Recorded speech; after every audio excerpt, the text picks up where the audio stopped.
we live in a time of constant disruption. And disruption is the new default. The question is no longer about what do you do anymore. It's about how people experience you when things are tough. It's not about who you are, what do you know, it's how you show up. That is influence. Yeah, I think from a hybrid cloud perspective, it's there's a lot of concept today of what cloud to use, and it's all about choosing the right cloud for the right workload at the right time. And it really comes down to what your business requirements are. So is it compliance? Is it security?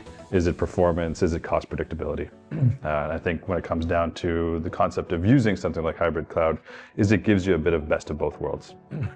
So you can have that benefit of using public cloud with the scalability, the performance, the additional tools that come along with it that are really identified as kind of platform as a service, allows for that scalability, potentially AI-driven compute as well. But then you can have an aspect of the private cloud piece on the other side of hybrid that gives you that predictable cost, gives you more compliance capabilities, because again you have a higher level of control, and this goes back to that whole concept that I'm sure we've all heard in the past of you're able to hug your hardware. I think we've been talking about cloud for a lot of years. We're in a fairly mature market where the industry understands the concept of cloud, understands the benefits of cloud, and for pretty much all enterprises, that means hybrid these days. Very few people have everything on premise. Very few organizations have everything off board. And what we're really doing is looking at where our compute, our applications, and our data are stored, and they may not be the same things for all services. So we may have some very sensitive applications, some very sensitive data that we treat differently, locate differently, and access and manage differently to those more ubiquitous, more open applications. A year, 2 years, 3 years down the road, your workloads will not be at the same places. Your data movement will not be the same. Your regulation framework will possibly have changed. And therefore, you need a network strategy that will allow you to, in a very agile way, adapt to those upcoming changes that you cannot, by design, completely predict, because you're not in control of all of those. Sometimes it might be because your finance team is deploying a new application, and that is changing things. Maybe it's because the government is launching a new regulation that forces data compliance and sovereignty, data sovereignty rules, that forces you to change a part of your strategy. So it's very important for your network to be designed in a way that you build agility in your networks, which is really a change from the way networks were done. Networks were all about non-agility. And there's going to be a cloud provider or operator out there for every bit of data. And I think if I can give Sunco a little bit of kind of G up and props here, that's absolutely where partners like Sunco come in, which with the best will in the world, big companies like TELUS, we can build all sorts of clouds, we can give you all sorts of connectivity. But what we're not very good at is working with small to medium-sized organizations and tailoring that cloud service. That's where companies like Sunco come in, being able to pick the best of breed and build that very custom cloud environment, that hybrid environment, and then to Bernard's original point, change it as you go, because what you built today is going to be very different in 2 years. Your data requirements will have changed, your applications will have changed, and so your cloud requirements will have changed. But where AI helps us out is if we have the right policies as an organization, if we have the right infrastructure, and we know what policies and what things we need to do to be compliant, whether it's a regulation like GDPR or MiFID II, soon to be MiFID III, any of those that we can track and we can instantaneously or pretty quickly know if we've had a violation or if that policy has been mentioned. So AI is key in really helping us do things on a more structured and a faster way. It also helps us with accuracy.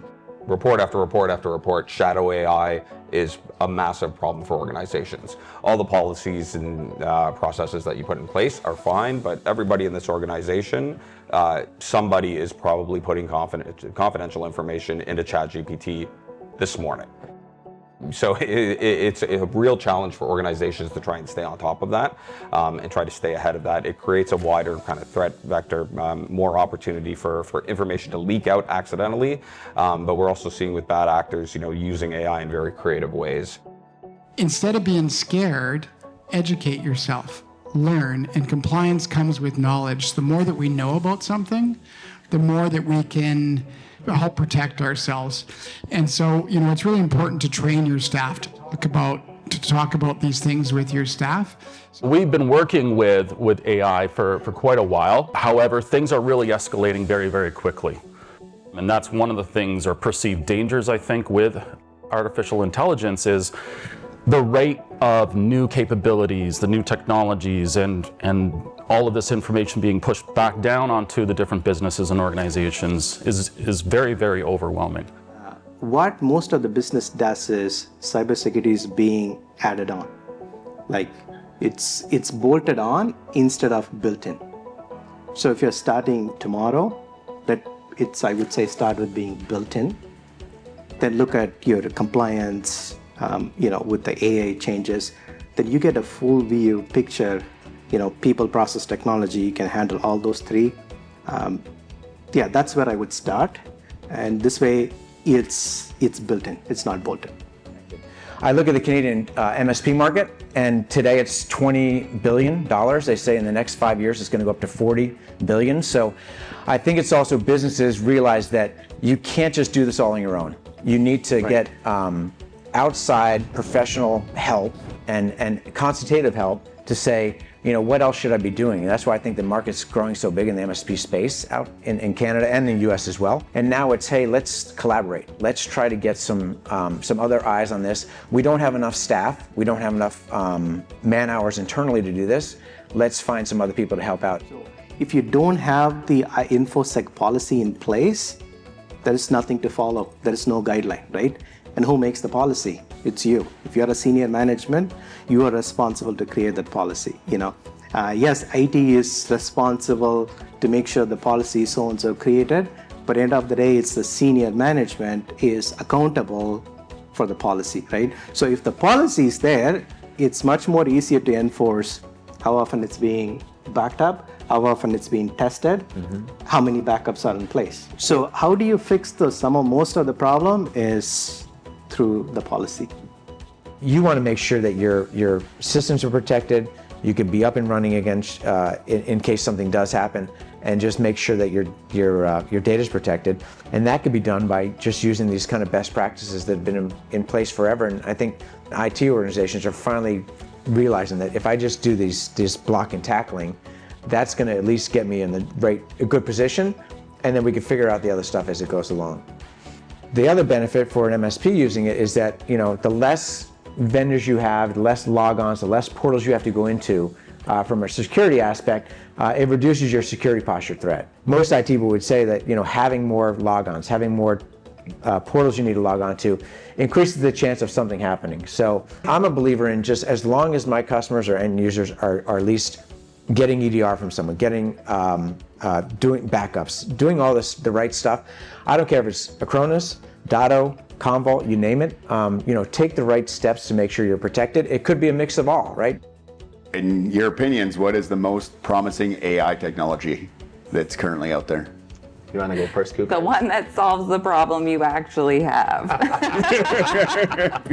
I think we're thinking about AI as this huge thing. And I'm coming from a process improvement perspective, so I apologize, but I'm all about small, iterative improvements. And the promise of AI to me is that you get time back. The best AI technologies are the ones that solve the problem that you have, that give you time back quickly, that are agile, and that can get buy-in from your employees.